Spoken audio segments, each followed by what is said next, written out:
Happy Friday, everybody. Thank you so much for downloading or streaming the Be Our Guest podcast. So excited for tomorrow for the 6-hour live show from Give Kids the World, 10 to 4 Eastern.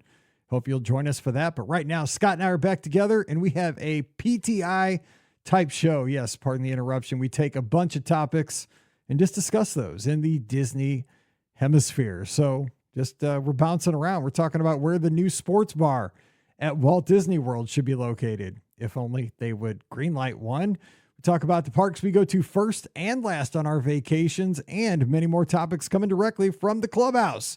So join us as we bounce around with a bunch of Disney topics on today's show. Don't forget, our podcast always brought to you by the Magic for Less Travel. We'd love to help you plan your next Disney adventure for no additional cost to you. Check out all the details today over at themagicforless.com. Let's also use our Amazon affiliate link when you shop online. That one extra click supports everything we do throughout the year. It's beourguestpodcast.com/Amazon. And thank you so very much to our Patreon supporters. You guys make this happen. We could not do this without you. You can support us as well, just $5 a month. And for that support, you get a bonus show called Mike in the Midwest. Come over this week. We'd love to have you. Patreon.com/beourguestpodcast. Ready to take a trip to the world? You found the Be Our Guest Walt Disney World Trip Planning Podcast. This is where your memories come front and center on our podcast stage.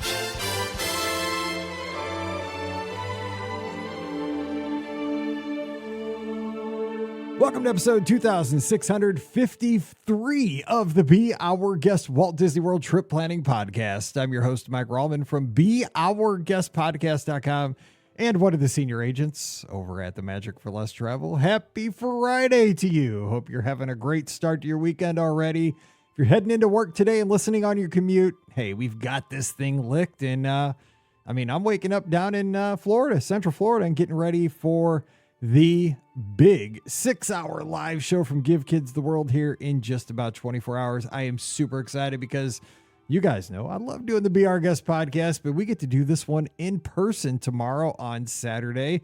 Ricky and Pam will be at the table with me. Scotty G will be here on the stream with us. So the four of us get the podcast together for 6 hours, but most importantly, to raise money for Give Kids the World. So don't forget, the auction is live right now. So when you get into work, check out all the items. Just go to the Be Our Guest Podcast Facebook page. Lots of pins, lots of Funko Pops, Dooney and Burks, Vera Bradley's, posters, Kingdom Keeper signed books, all kinds of collectibles, stuff from the cruise line, the Treasure, the Wish, the Fantasy, stuff from Lookout Key. So just check it out. There's all kinds of stuff. Bid on that auction stuff. All the money goes to Give Kids the World and add to your collection today. But we're going to get things going here. We're going to have some fun Disney talk to get you through this Friday, get you to work, get you home. Joining me today, Scotty G, my good buddy up in Michigan. What's up, Scott? Happy Friday. Happy Friday. Wish I could be down there with you at the Village. That was awesome when we did that a couple years ago. But I just did some traveling. I got some big traveling coming up in a couple weeks too. So just hard to swing that with work and PTO and all that. But I'm happy that we'll be able to make that work so I can join virtually, because it is great work that you all will be doing this weekend. We're all for doing it together, and our community. It's not just four of us. It's everybody, thousands and thousands of our listeners all getting together. And really in the last couple of years, I think the Discord, the clubhouse, has really made this podcast feel, again, more like a community. I love that we have this little virtual hangout that we literally all kind of just chat together all the time, 24/7. And I think it's going to really be a rallying point on Saturday, tomorrow. So I'm excited for that. But as we did on Wednesday, we're going to start today's show off with a Karnak that was submitted back in 2014. How's that? We're going to go back in time because we are celebrating 17 years of the BOGP tomorrow down at the Village. So how about this one? I love how these things are dated, because oh, by the way, one of the things I love that you can bid on that I think you would love, and I saw it, I'm like, dude, I love these things. I got to bid on these. Planning DVD sets. Oh, man, those are so good. Oh, dude, it spoke to me. Tell me that isn't a blast from the past. That's the best. I could just sit and watch those all day. They're so God. good. Those are the best. I love so what the ones with the Yeti and all that, or the dude who talked about all the benches. Yeah. Oh, Dave. I think it's his name. Was his name Dave or Steve? I think it was Dave. Yeah, he just talk about all the benches. He's just relaxation, the chill Dave guy. or whatever. He was like the chill guy, but wasn't there like a chill meme? Because Emily was making like the chill guy. I don't even understand. What the chill guy. Yeah. He was like the chill guy before like the chill guy existed, kind of like 10 years ago. Anyway. I just love the one clip where he's like, "Hey, like, can you take a picture of me?" No, they're like, you're "Oh in yeah, the where's photo." your camera? Or wasn't even you're in the photo guy, right? The guy said that. That's right. You're in the photo. You're in the photo. Oh my god. See, I mean, good. because I saw those. I'm like, dude, they're old DVDs. Like they probably have because they sent them out for free, right? I mean, you would just bail off, and back in the day, you get a VHS tape. You just it's funny. Call a number and get them. I've only watched that video once, but I've heard it. On Magical Mouse Radio, right? Because it was on Magical Mouse Radio. Like I know the script so well because I heard it so many times, but I couldn't even tell you what Dave looks like because I only listened to it. Well, because back in the day, this again for people that are new, we had a radio station that played on Live 365, and what I did was I had all these planning DVDs on my shelf, and so I just ripped all the audio straight off the planning DVDs and put it on the radio station because I love those things, and I'm like. Well, I mean, you don't really have to see the video. Like if you're, sitting at school or something, I would just like to hear the audio. So. I loved listening to it. I got so excited when that one would play. Oh man, me too. And I knew it so well, like, because I heard it before I even saw it. So like the first time I watched it, I was like, oh yeah, that's what that person looks like that I've seen 50 or heard 50 times. Same. But oh man, those are the we days. got a Karnak today. Yeah, right? we do. We have a Karnak. So here we go. So let me get my envelope here. What's in the envelope? So you got the hat on already. I got the Hall hat, not the Karnak hat. Here we go. All right. It says, this is so 2014. Show your Disney side. This could be anything. What do you think the question is? Show your Disney side? Yes. I think it's like, what is the theme for the 24-hour day? Or I don't know. Or like, because there was like a 24-hour day, and I swore that the theme was show your Disney side or something. I don't know. Rock your Disney side, maybe. I don't know. What's the question? That's a good guess, but it's wrong. Incorrect. I can't believe we're gonna say this. What campaign did Disney wish they hadn't promoted after Miley Cyrus bared her Stitch tattoo on national television?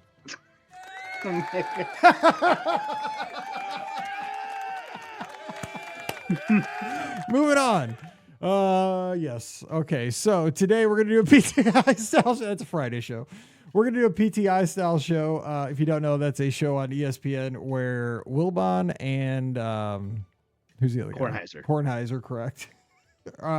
Just kind of take some topics, and we had them submitted over on the Discord, and we're just going to kind of talk about some of these. So the first topic that was submitted by Adam over on the Discord, we're going to talk here for a few minutes about virtual queues versus standby queues, and I'm going to jump in particularly with what have we seen so far with Tiana's and Cosmic Rewind? Were they needed in the first place? What do we think of how do we feel in general about virtual queues? Are they needed? Were they needed? Are they... What do you think? I think they were needed because they were when a ride was announced, right? So it's going to be very popular. Everyone wants to try the new thing, right? So it was a good way to maintain the lines and negative press, I think, too, right? Like you don't want to work for the Walt Disney Company in a high role and be like, oh yeah, we're releasing Guardians of the Galaxy, and then the media comes out and says 300-minute waits for Disney's new ride. Like, while that could be like, oh wow, people really want to do this, but that could be kind of like negative press, I feel like. So I feel like they had to do the virtual queues for some of these brand new rides. Would you agree with that? I do agree, because the thing is, you can't have a 6-hour line. Like you can't have a line that snakes like from the attraction, all the way back to the park entrance. If it's, like Rise of And would it Resistance. have been that right off the bat? I don't know. On the opening day Possibly. for some of those rides, it might happen. It could have been, like, especially Rise, like, because Star Wars fans are crazy, right? I mean, they're just super into the fandom, because you have that merging of Disney fans and Star Wars fans. I'm going to talk about Cosmic Rewind, but I mean, especially like a Star Wars fan and Disney fan. I mean, you're hitting huge fandoms, and when they merged, you would have had lines that would have probably gone from that attraction, I mean, back probably around Echo Lake. I mean, they managed the queues so that it didn't go that way, but it could have.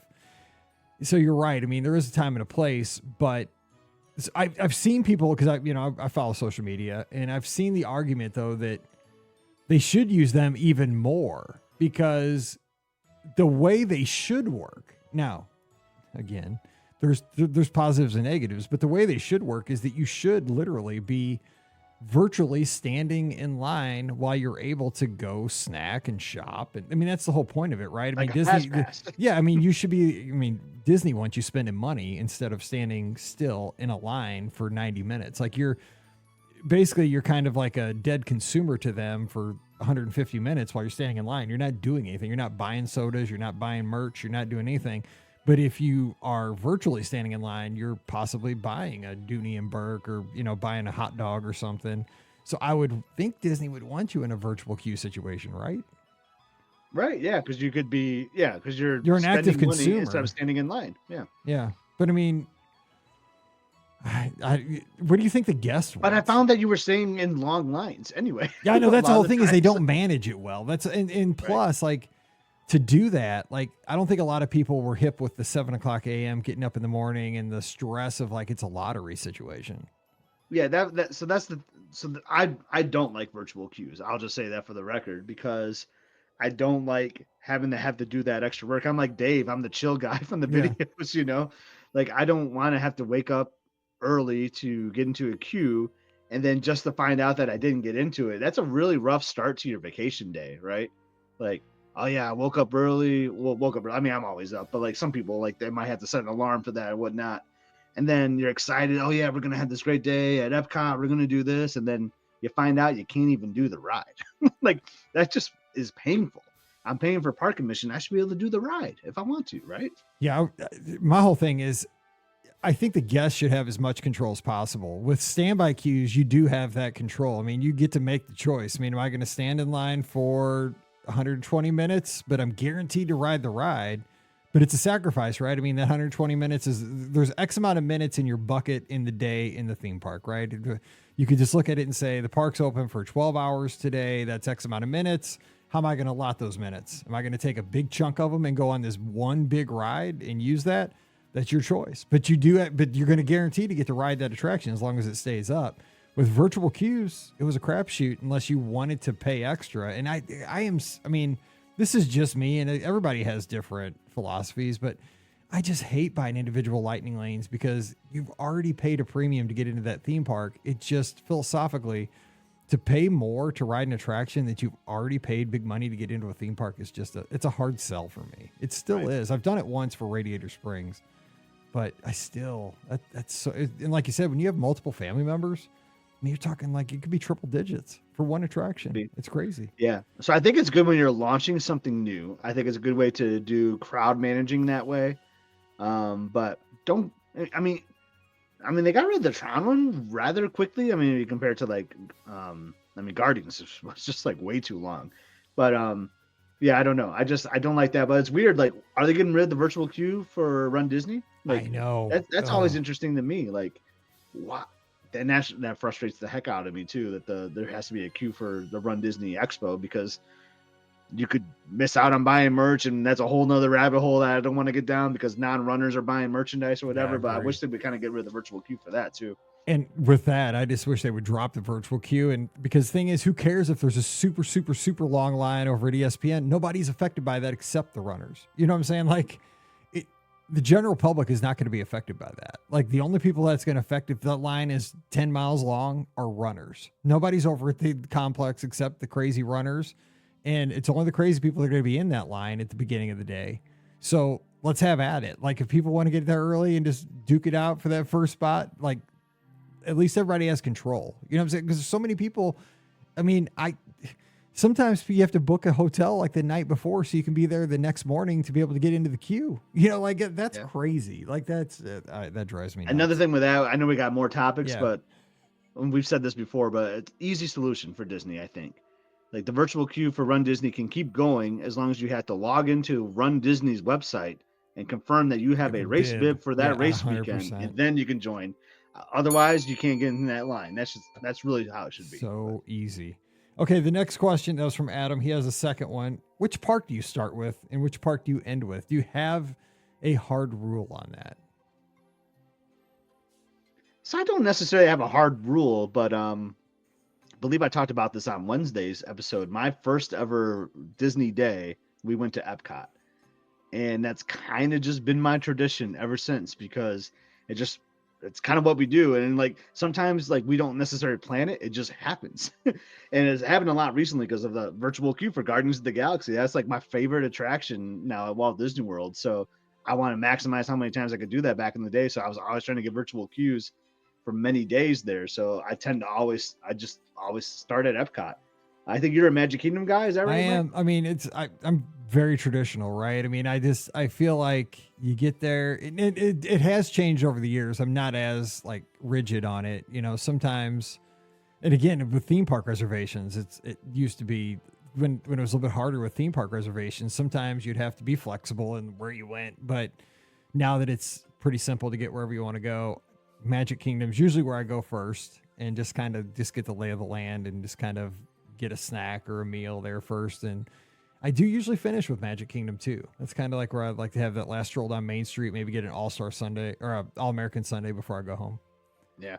But I mean, it could just change on the trip too. Like it always tends to be Epcot though, but it just could be like, oh, there's a festival going on and it's ending soon, and I don't want to go there on the weekend because it's be more crowded. I'm flying in on a Thursday, so it just works out. Epcot's going to be the best day, or I want to see this performer at that festival or whatever. I don't know why. Like, it seems like all my planning is based around like what's happening at Epcot, and we always tend to start there. I have this thing that I just can't get past, and it bugs me, is that I don't go to Animal Kingdom that much. And when I go to Animal Kingdom, I enjoy it. But I don't know why. Like, I just don't take the time to go over that park as much as I should. Like, when I go there, I have a good time. Like, there's rides that I love. The safari. I like Dinosaur. I like the shows. I like Festival of Lion King. There's a lot there that I enjoy, but I just tend to focus on the other three parks a lot. And I don't. Then there's great counter service there. I love. I was about to say you love Flame Tree and I love Flame Tree. You know, yeah. I mean, I like Yak and Yeti. There's a lot going on there, and it's a beautiful park. I don't know if it's because it's so big and it wears me out, maybe because I'm there for a lot of race weekends. There's just it's almost like mental blocks for me. Like when I go there, I have a good time, but I tend to not go there. I think about that a lot. Yeah, and like I think part of the reason, I mean, I go there. I go there every trip for sure, but I don't want to say like it's work, but sometimes like it's just like farther removed, I'd say, from like the other parks, that it almost seems like it seems longer to get there. I know it's like a weird thing to say, but it's like, I mean, it's all on Walt Disney World property, but it does seem like it's kind of out on its own, so it's kind of a little bit more work. But I love my time in Animal Kingdom. The problem is too is just shorter hours, so like we find ourselves a lot just starting our day there, but we have like part hopped to Animal Kingdom. We did this on our last trip over Thanksgiving. We part hopped over there later in the day, and it seemed like less crowded, and it was just we had a blast. It was so much fun, and I always have a blast at Animal Kingdom. But I don't think I've ever started there.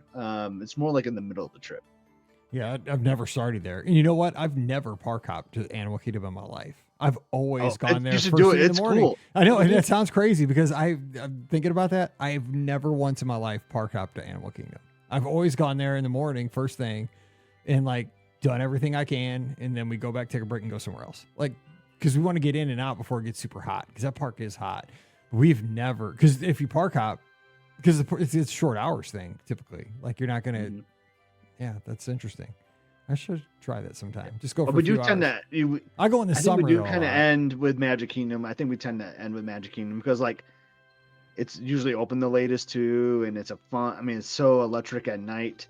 But a lot of times we'll go to a park like the day we travel, like home, and we tend to go to Magic Kingdom those days too. Just get some last photos, say goodbye to the castle, kind of a thing. Same. Jason's got a question over here. He says,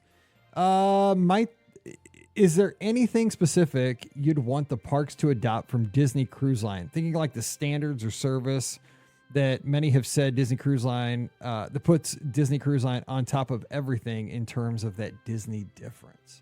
So anything Disney Cruise Line does that you wish the parks would bring around? I just had a funny, like, impossible thing that happened, but wouldn't it be funny if like you made your advanced dining reservations, or like, okay, this is going to be your serving team for these 5 restaurants you go to on your trip? That'd be wild. Yeah, this is a great question. It'd be impossible because they had to like learn the menu and all those restaurants and the logistic nightmare. But how funny would it be if like you'd almost feel like a VIP. Like you make your reservations and Disney calls you like, all right, Antonio and Mike are going to be your serving crew for your Walt Disney World trip. They will be seeing you each night around Maya Grill. Then they will be over at Olivia's. And then they change like the costume, like the uniform and everything. Wouldn't that be hilarious? That'd be fun for them. I mean, yeah. like that'd be a whole nother level of personalization. That'd be wild. Yep. And then you just give like one gratuity at the end of your trip instead of like gratuity like each meal. Yes. That's a great idea, but that'd be impossible. But it would be impossible. But that'd be a fun, I love that. Fun, thoughtful thing. I mean, it's a fun conversation, right, to think about.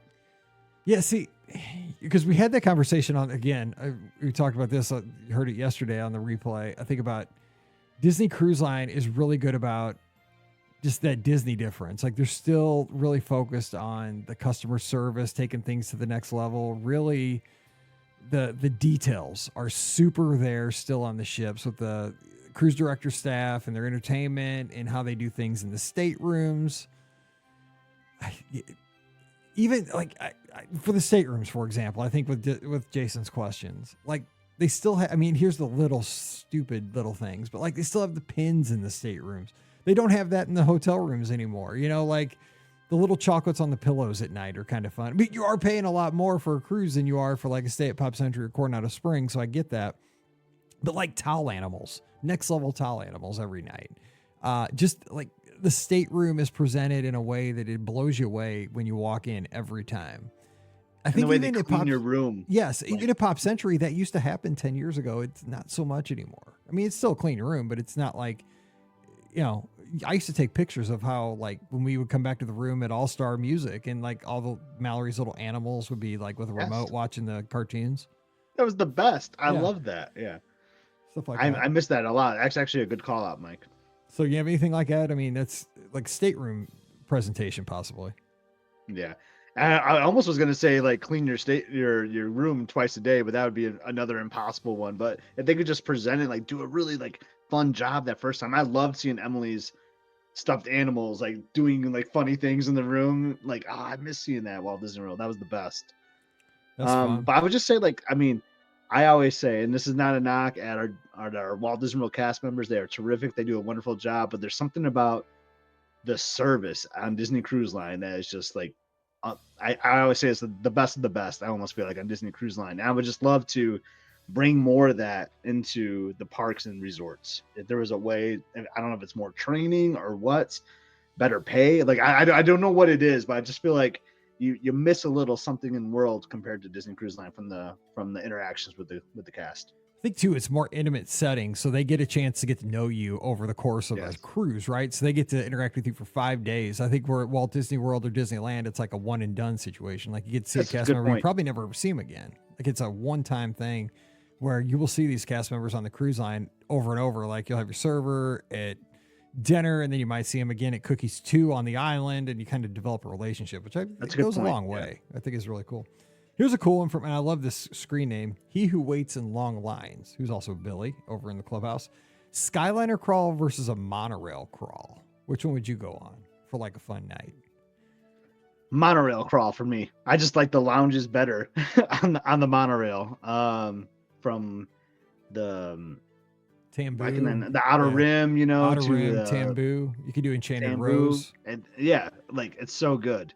And you throw Trader Sam's in there even too, you know. So like, I just love that vibe. I mean, I love the Skyliner too, but I like Pedals. I like the Pedals pool bar at Pop Century, but I think I'm gonna have had more enjoyment doing the monorail crawl. Yeah, I think the monorail crawl would be really nice, especially like at sunset over the Seven Seas Lagoon with the monorails. Just the other monorails kind of on the beam there, and you got the Magic Kingdom, the castle, and Space Mountain with this little sunrise or sunset behind it. Beautiful. Just the train station, like just the view there would be amazing as you kind of make your way around. Maybe the Polynesian, you can stop in there with the torches lit. Like Trader Sam's a great call. You could go out in the Lanai and get a pineapple Dole Whip, possibly enjoy that as well. So yeah, I would definitely go with the monorail crawl. But if you think about some fireworks along the way too, some Magic Kingdom fireworks. Yeah, you can see that from maybe up, on that observation deck at the Contemporary, possibly. But I mean, the Skyliner crawl, you could do, the Riviera's got a nice bar there. That's a place you could go to. And like Pedals is a good call. Caribbean Beach has Banana Cabana, I think is that's a good bar place. there. You could go there. And plus, you know, you can take the Skyliner over the boardwalk, and you got ample opportunities to go around the boardwalk on the Skyliner. So that'd be a fun night too. I just feel like you're doing Go ahead. a lot more walking, like a lot more work on the Skyliner. You one, are, where, like, you are. on the Monorail one, you're just kind of like dropped off right there. Boom. That is true. That's more again, chill guy. That's Dave. I am chill likes, guy. If I'm Dave doing a likes crawl, that. like Yeah. I'd rather crawl that distance than crawl around the boardwalk. If you know what I'm That's saying. true. I did see somebody posted on social media a couple days ago. They had an act on the boardwalk. It was the guy who stacks the chairs and like does the handstand like on top of like France. it used to be in France, right? The guy, but they were like LED lit up chairs. It was nighttime and the chairs like glowed in the dark. And God, I'm just between us, man. That guy makes me so nervous. Like I know there's probably some kind of a like they're probably all like glued together somehow or magnets or something. But every time I see that actor, it just makes me nervous as anything. Like he's gonna fall right on his nose. But it was wild. But that was, and I do not want to see that happen. Like, I do not either. I'm like, that's enough chairs, dude. If someone had a video of it and said, "Hey, check out this video of this guy fall," I would not watch it. I don't want to see it. I'm for real. I'm like, dude, that's enough chairs. Like, you don't have to impress me with like 7 more chairs. Like, you're way up there. You're good. You're fine. That's how I know I'm getting old. Let's see here. We got another. Here's a great one again from Billy, and I love this one. Where would be the best location to put a sports bar and grill at Walt Disney World? Because Lord help us, they've been taking them away and not putting them back. Because we got Rick's at Coronado. Yeah. We used to have the ESPN Club on the boardwalk. You got some Disney Springs, like the City Works. I don't want to say the City Works Poorhouse or whatever, or something like That's that. what it's called. It is called the City Works Poorhouse. Splitsville kind of works in a clutch. I mean, there's so many places. I mean, there's this cake bake shop that's at the boardwalk. You know that you might be able to put a nice bar there. Yeah, you could put something in there that they might play, like in April. I don't know. It'd be kind of a cool place. But I know where my go-to is. I've actually talked about this on the show before, and it brings in culture and sports. At Epcot, there is this great piece of land. It's called the Odyssey Center. We all know what the Odyssey Center is. Yes. There used to be a restaurant in there. Turn that into a sports bar. It's a good transition. I'm going to call it Future World, where Future World kind of transitions in the World Showcase. So you show sports around the world. You walk in there, you want to see a cricket match? Yeah, we got cricket on the big screen. Or we got a great soccer/football game playing. It's just the perfect place, I think, for a sports bar. Like, we don't need to do the sports betting in there. That was us being kind of goofy that one time we talked about it. But you could definitely have international sports at Epcot in that facility. I agree, because there's already a place where they have food, because they have always had great snacks in there. And they have used it for a sporting event many times, because I watched World Cup in there with Paige, and it was so full. It was one in, one out. Like, when people left because they had to meet with their families, like there were people standing out there with like the counter. And that's how Paige and I, we stood in a long line, and like 2 came out. So Paige and I got to go in, and you did not leave, because as soon as you left, you were not getting back in. And we were not even watching the United States. We were watching like Peru against Uruguay or something. Paige loves soccer, and it was the coolest environment, because just being in there, like I'm not even a big soccer fan, but Paige was, and it was like cruise line. This is very much a cruise line thing. Like, and Scott's seen this too. Like when you watch an international sporting event, like in 687 or O'Gills or wherever, a lot of times they'll have that ESPN International playing, because they're international waters, and it'll show like cricket. One time I sat in a lounger in 687 and I watched power walking races. Well, I was with you. Dude, we were watching the power walking. Like we were watching the craziest stuff. I think it was Bobby Bonilla Day. We were in there watching it. I mean, but the thing is, like, if you're in the right environment, sports is sports, man. And it's like, but like I've watched cricket. I don't really understand how cricket goes, but like, it's a big deal. Like, it's the biggest sport in India. Like, and I want to learn more. Like, I came home, and I've watched Australia girls football. It's cool. And I just think like you said, that merging of World Showcase and Future World, and they underutilize the Odyssey so much. It'd be so perfect, because it's sports. They own ESPN. And you'd have drinks around the world. You could have beers from like all these international places, and like it seems like you could just be printing money with this international sports bar. I And would be just, there all the time. I'm not kidding because you know, like I'm a American football fan, right? But I also love baseball and I also love college basketball. You know, I love all these sports, right? But I would love to be in there to watch international sports with people from other countries. Like I think that'd be the coolest thing. I'd love to be there with folks watching cricket in, you know, international soccer matches and and when there's whatever, because I've done that on cruise line and it's one of my favorite memories because they kind of adopt you in this like club. Like as an American that doesn't know the game, they'll kind of take you in as part of the tribe and teach you the game. And, you know, you don't learn it that quickly, but they just love that you don't know, but you want to learn. And all of a sudden you're like a fan of the team. And it's like, it's the greatest thing ever. and just imagine, like you're talking about the World Cup atmosphere, they could still do that. Like when the Olympics are happening, you have Olympic sports yes. playing in there. Like it just seems too perfect for me. I don't know why we just can't have that. I agree. All right, we got a couple more. Jessica LD in MI, which I believe is Michigan. What is the best live entertainment show to watch other than Fantasmic? Because she knew you were going to go Fantasmic. Best live entertainment show. Best live entertainment show. I mean, there isn't much live entertainment anymore. Well, I mean, we talked Indiana Jones on Sunday night. Oh, and that was on the replay. That's probably because it's got a lot of entertainers doing their thing, and it's really good. The Frozen show too, like across the way, is really good call too. Like great singing and storytelling and jokes. I like the humor involved in that, so that's a really good one too. I'd probably go Indiana Jones though over those two. I just it's so classic, like to the park. You know what I mean? So I do. Frozen is such a good show though. Like I think a lot of people walk past it and never go to it. And I mean, you might think I only need to go to that if I have like a little girl between like 6 and 12 or something. I'm telling you, everybody should go to that show. It's that good. But it's funny. Actually, some live entertainment, like this would be kind of a funny thing to call live entertainment, but like I love like those birds that fly like in front of like the Tree of Life. Oh, yeah, those birds are crazy. Like I told my wife, I'm like, dude, are those like drones? Because they're so well trained. They're crazy. I know, but it almost seems like that's like live entertainment because it's like kind of like they have like I don't know why I'm calling that, but I am. But there's other things at Animal Kingdom too. Like I love if you're going in that way and you go towards like across from like Flame Tree Barbecue, they always have this great like musician like playing like a sitar kind of a thing out there. Like I love just seeing like that live music. Man, I wish we had more of that in the parks, but you see a lot of that in Animal Kingdom. I feel like with the live music.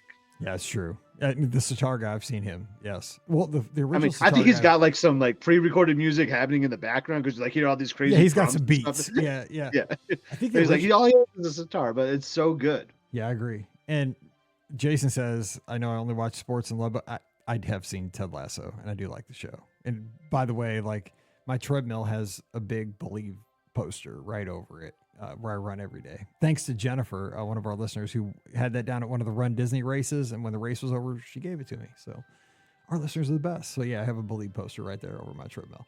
And let's see here. Ian over in Europe says, if money were no object, what one thing would you do at Walt Disney World? Could be a hotel, event, meal, or anything. I'd love to do a VIP day. I think it'd be kind of fun. I've never done that. It'd be kind of cool. Yeah, we kind of talked about VIP day on Wednesday's show. I would if money was no object, I'd actually rent out like a theme park. Right, and just have like the BOGP Discord, like just have fun. Now that would be fun. That would be cool, like the clubhouse day, right? At the yeah, that would be. Even if it was just like Scott, like it's too much money and we can't like have that happen. We'll give you a land, so like let's just rent out Tomorrowland for the BOGP. Like how fun would that be? Like 3 hours in Tomorrowland, we have our own Discord party. That'd be sweet. Here's a question that Orange Grove 55 has in the chat. Alcohol in the Magic Kingdom, good that Disney's evolving with the times, or should they keep it a dry park? That's kind of philosophical to what your beliefs are, but what do you think?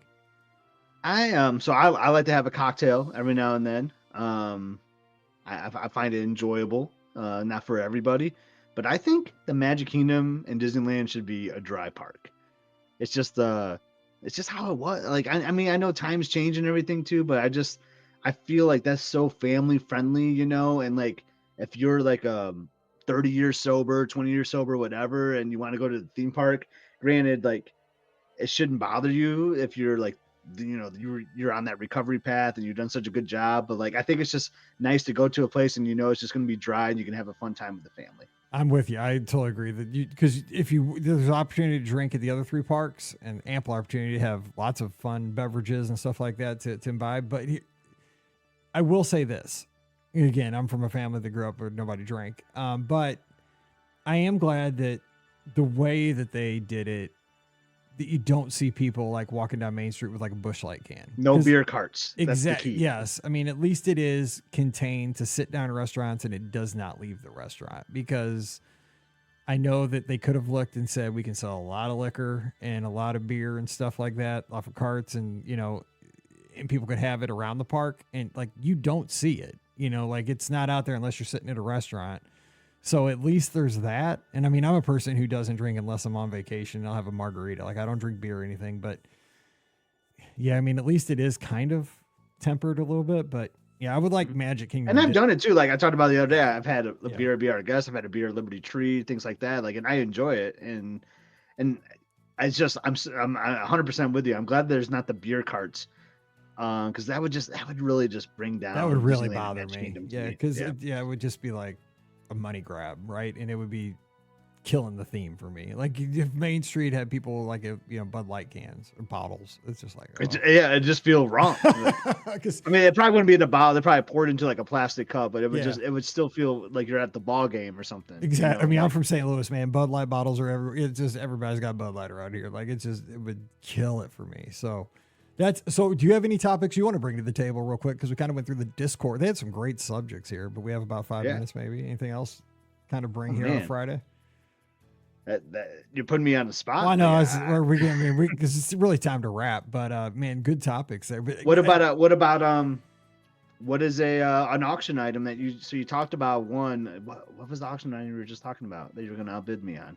Well, I like the DVDs because the DVDs. That's what it was. There's also, I think, a light bulb from the Main Street Electrical Parade back in the day that you can bid on. I like memorabilia. There's, for somebody that wants something nice for their office, there's that poster that we all got on the Disney Wish. It's from the 25th anniversary of the Disney Cruise Line. So if you sailed during the 25th anniversary of Cruise Line, it's kind of, I gotta move my head here.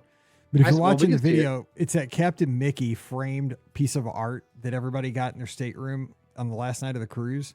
And it is a great piece of art. And it came with like a little certificate of authenticity. So you can bid on that. I think that's a good thing to hang in your office or in your family room or whatever. It's a little Captain Mickey thing. I like that. So it's something I think people should check out. But there's so many good things. Like, I mean, if you're into Funko Pops, there's tons of pins. I know there's a lot of pin collectors out there. I love the pins. Yeah, Ricky's donated a lot of the pins, I think. So I love like the... There's coffee mugs too, by the way, because I know you're the mug guy. There's lots of coffee mugs. I just love like specialty pins. There's like a 50th anniversary contemporary pin. Like, I just love... Cool. See, I cannot buy one because I do not want to start. Again, it's like the alcohol thing. It's a slippery slope, man. I'll be all of a sudden at Pin Collectors Anonymous. I can't do it. I know. Just look at you. You're pulling them out of. Whoop, whoop, whoop. I know. I got them everywhere in the house. But like, one fun thing about a pin, and this is like kind of what we did on our first trip. You buy the Caribbean Beach Resort pin. Yeah, this is our first visit. Exactly. Then you got to buy the Fort Wilderness. I mean, we have all the resort pins because it's always a fun little. It is.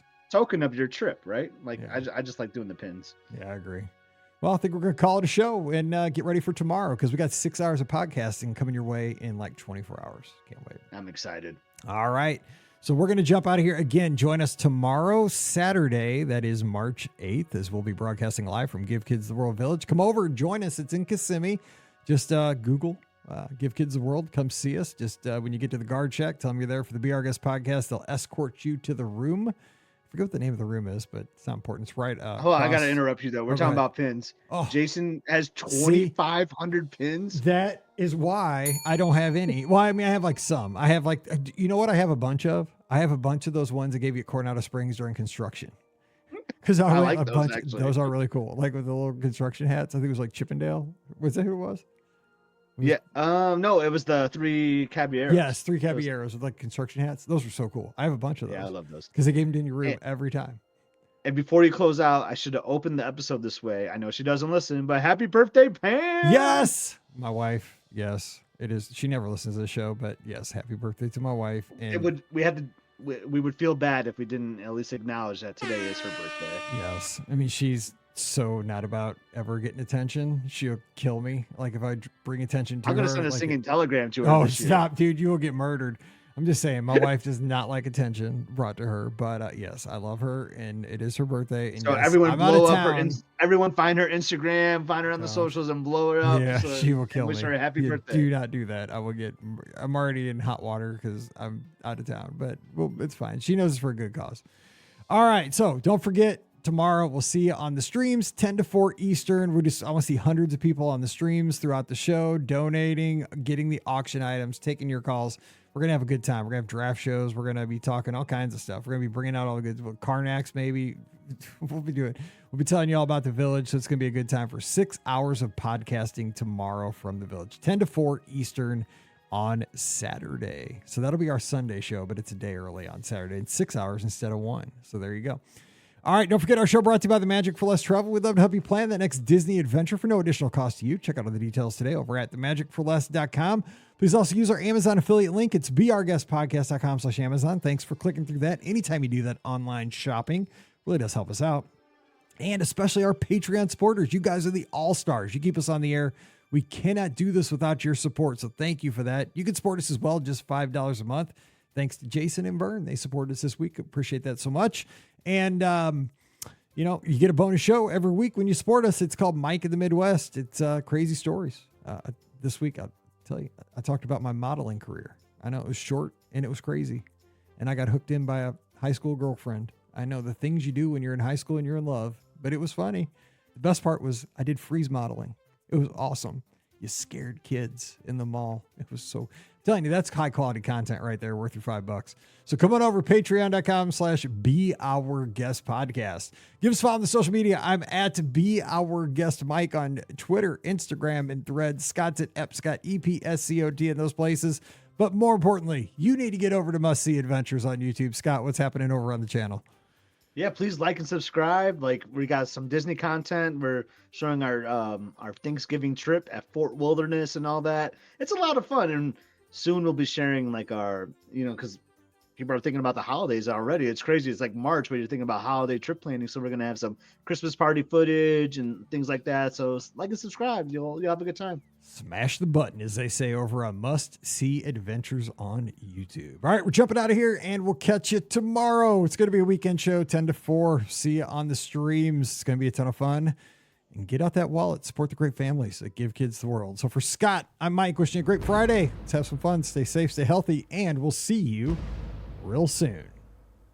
You've been listening to the Be Our Guest Walt Disney World Trip Planning Podcast. If you have questions, comments, or would like to be a guest on the show, please visit our website at beourguestpodcast.com. Thanks for listening, and we'll see you real soon.